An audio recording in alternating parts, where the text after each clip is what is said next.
তোরসা একটি নদীর নাম দেখতে এসেছেন সুপর্ণা গাঙ্গুলি।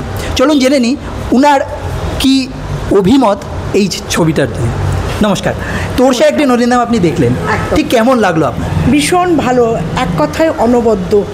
এই যে একটা সমাজের মধ্যে একটা যে ক্লাসকে একটা বিভাজন করেছে, সেটা যে এই জিনিসটা যে চলছে, এটা একটা নতুন বার্তা দিচ্ছে তো সমাজকে। এটার জন্য ভীষণ ভালো লাগছে, অসম্ভব ভালো ছবি। এবং আমি বলবো সবাই যেন দেখে, ছোট বাচ্চা, বাবা মা সবাই যেন এটা দেখে, এবং এটা একটা সমাজকে একটা নতুন দিশা দেখাচ্ছে। এত সুন্দর ছবি আমি নিজের মুখে ভাষায় বলতে পারবো না, মানে সবাইকে দেখার অনুরোধ করছি। এবং প্রত্যেকে এত ভালো অভিনয় করেছেন, এটা কিছু বলার নেই আমার আর।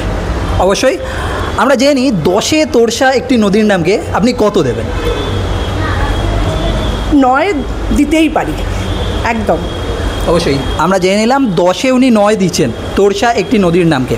আপনার তোরসাও খারাপ হবে না আমার মতে, উনি 10-এ 10 দিচ্ছেন, বলছে খারাপ হবে না। তো জেনে নিই আমরা তোরসা একটি নদীর নাম, এইখানে ওনার সবচেয়ে ভালো অভিনয়টি কার লাগলো?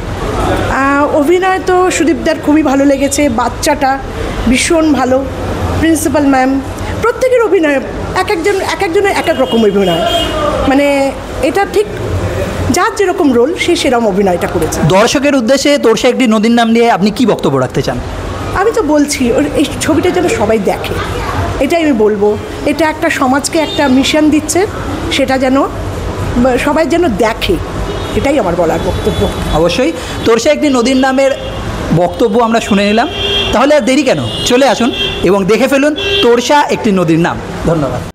স্বপ্নই কথা বলবে যেন দুঃখের আয়ু কম।